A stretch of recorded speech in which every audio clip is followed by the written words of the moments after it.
dengan NIM belakang 052. Bismillahirrahmanirrahim. Assalamualaikum warahmatullahi wabarakatuh. Perkenalkan, nama saya Faiz Muhammad Fakih dengan NIM belakang 063.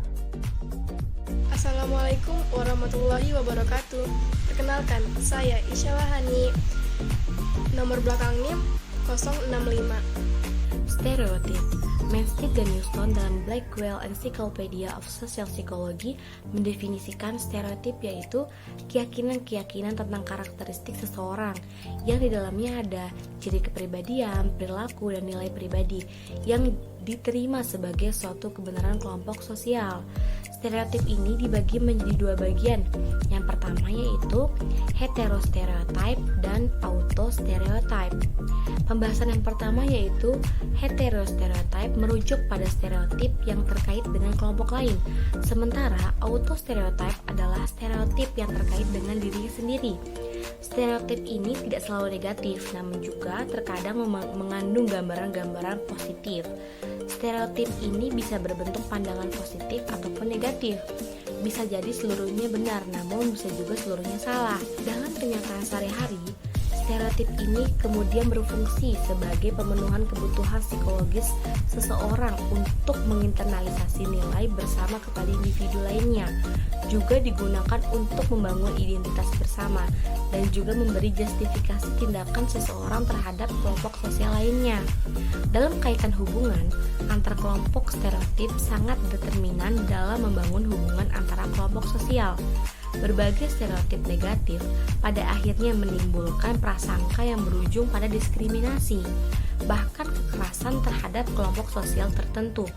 Berbagai prasangka sosial, diskriminasi, dan kekerasan terhadap etnik minoritas di Indonesia menunjukkan itu semua. Secara psikologis, perkembangan stereotip terancang dan terbangun atas proses kejiwaan manusia, yakni pemilihan perhatian, pendekatan, konsep formasi, dan kategorisasi, atribusi, emosi, dan memori. Dalam kaitan ini, cara seseorang memilih perhatian, memandang, mempersepsi, dan mengkategorikan individu yang lain sangat berperan dalam membangun stereotip terhadap kelompok lainnya. Selain itu, cara kita mengkaitkan perilaku kita dengan perilaku orang lain, emosi, serta pengalaman kita terhadap kelompok lain. Prasangka atau prejudis sebagaimana yang dikemukakan oleh Dion adalah bias dan sikap yang selalu negatif terhadap suatu kelompok sosial dan anggotanya. Sementara menurut Manstead dan Houston dalam The Blackwell Encyclopedia of Social Psychology mendefinisikan prasangka sebagai bangunan kepercayaan dan sikap yang cenderung menghina, ekspresi perasaan negatif, atau menunjukkan permusuhan atau perilaku diskriminatif terhadap anggota suatu kelompok sosial akibat keberadaannya sebagai anggota kelompok tersebut. Istilah prasangka atau prejudis ini seringkali digunakan untuk mendeskripsikan suatu kecenderungan berpikir dengan meletakkan orang lain dengan jalan yang negatif didasarkan pada stereotip yang negatif.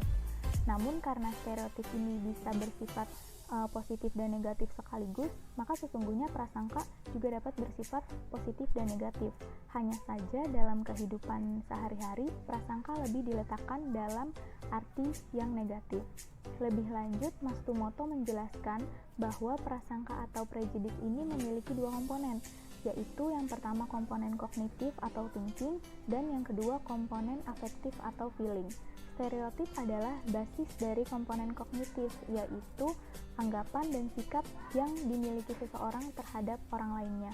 Sementara komponen afektif terdiri dari satu perasaan seseorang kepada orang dari kelompok lainnya.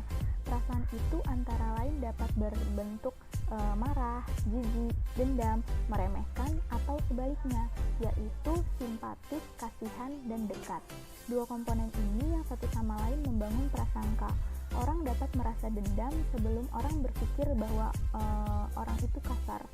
Sementara itu, Purwanto mencatat bahwa di dalam prasangka terkandung aspek psikologis yang terkandung dengan pengertian prejudis, antara lain rasa gelisah anxiety, rasa frustasi, sifat otoriter, kekakuan atau rigidity, rasa terasing atau alienation, sifat kolot, konvensional, dan yang berkaitan dengan kedudukan. Selanjutnya adalah diskriminasi. Diskriminasi hampir sama dengan prasangka.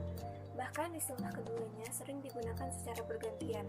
Perbedaan antara keduanya adalah jika prasangka adalah sikap, maka diskriminasi adalah tindakan. Watson menyatakan bahwa diskriminasi adalah perlakuan negatif terhadap kelompok tertentu. Sedangkan Brigham menyatakan bahwa diskriminasi adalah perlakuan secara berbeda karena keanggotaannya dalam suatu kelompok etnik tertentu. Kelompok etnik tersebut diantaranya adalah suku, bahasa, adat istiadat, agama, kebangsaan, dan lainnya. Swing menyatakan bahwa diskriminasi adalah tindakan negatif terhadap orang yang menjadi objek prasangka, seperti rasial, etnik, dan agama. Dapat dikatakan diskriminasi adalah prejudice in action. Sumber dari diskriminasi ini hampir sama dengan prasangka, yaitu pengaruh sosial, persaingan dalam grup dan di luar grup, faktor sejarah, dan lainnya. Saya akan menjelaskan tentang contoh-contoh dari stereotip, prasangka, dan diskriminasi. Contoh-contoh stereotip, prasangka, dan diskriminasi.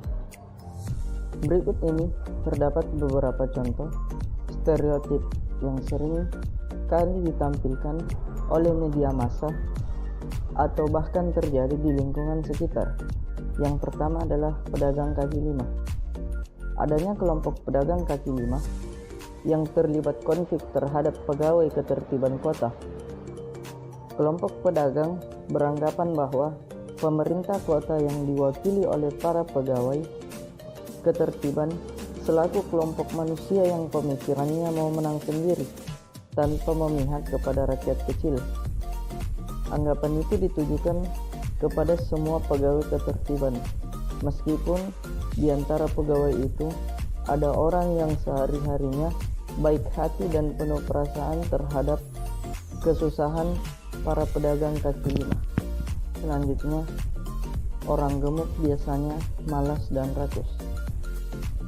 Pernyataan tersebut seringkali terlintas dalam benak semua orang secara cepat dengan pemahaman bahwa orang gendut pasti makan lebih banyak dari orang-orang yang tidak gendut, sehingga timbul stereotip bahwa orang gendut biasanya rakus, dan juga anggapan bahwa orang gemuk biasanya malas.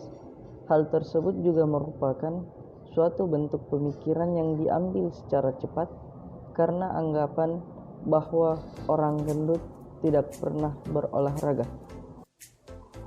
Orang Arab adalah teroris.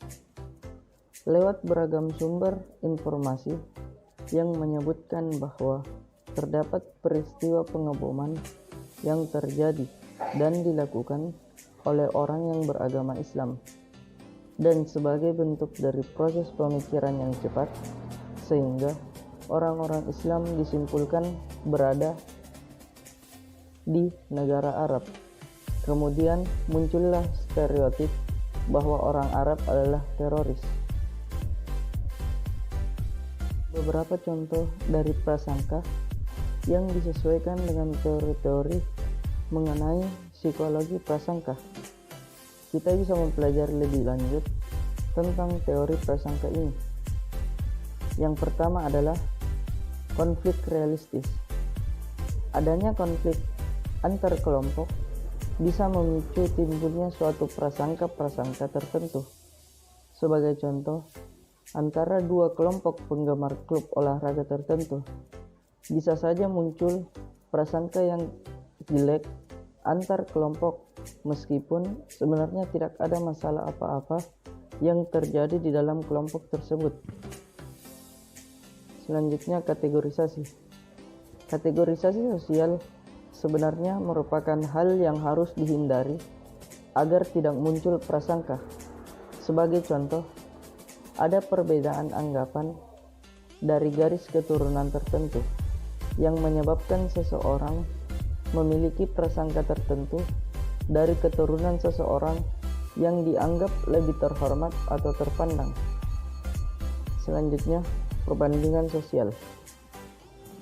Perbandingan sosial seperti misalnya membandingkan suatu status sosial, status ekonomi, kecantikan, dan karakter juga bisa memicu timbulnya prasangka.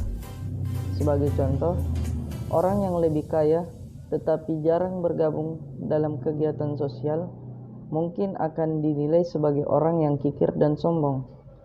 Prasangka ini jelas saja bisa menimbulkan situasi yang lebih negatif lagi. Selanjutnya adalah contoh-contoh dari diskriminasi di masyarakat secara umum. Yang pertama adalah diskriminasi yang diterima masyarakat Papua Pedalaman di negerinya sendiri. Orang Indonesia masih seringkali melakukan diskriminasi secara langsung maupun tidak langsung kepada mereka. Yang kedua, diskriminasi kepada keturunan ras Tionghoa di Indonesia masih sangat tinggi. Terlihat dari banyaknya caci maki yang diterima Basuki Cahayapurnama atau Ahok sebagai tokoh publik. Selanjutnya, diskriminasi kepada kelompok minoritas yang terdiri dari suatu agama tertentu di daerah yang mayoritasnya berbeda keyakinan. Selanjutnya, diskriminasi yang diterima perempuan dalam lingkungan yang masih menekankan bahwa perempuan hanya boleh mengurusi urusan domestik. Selanjutnya, saya akan menjelaskan mengenai kesimpulan. Stereotip adalah sebuah keyakinan tentang karakteristik seseorang dan diterima oleh kelompok sosial. Dan stereotip ini merupakan jalan pintas dalam berpikir. Stereotip itu tidak selalu negatif, tetapi jika digabungkan dengan prasangka, bisa menjadi negatif. Selanjutnya, apa itu prasangka? Prasangka adalah bangunan kepercayaan dan sikap cenderung menghina yang menunjukkan aura negatif yang bisa mengakibatkan permusuhan. Prasangka juga disebut sebagai virus pikiran. Prasangka terbentuk karena pikiran dan perasaan yang buruk. Selanjutnya, diskriminasi. Diskriminasi adalah tindakan perilaku negatif yang didapatkan terhadap kelompok tertentu. Dan ini biasanya terjadi karena pengaruh dari prasangka loh. Sebenarnya semua ini, stereotip, prasangka, dan diskriminasi, lebih baiknya dijauhkan dari kehidupan kita sehari-hari. Karena ini nggak baik. Jadi guys, hidup sehat dan terus berpikiran husnuzon. Semangat! Sekian kami dari kelompok Estrella mengucapkan mohon maaf jika ada kesalahan dari video kelompok kami. Sekian, wassalamualaikum warahmatullahi wabarakatuh.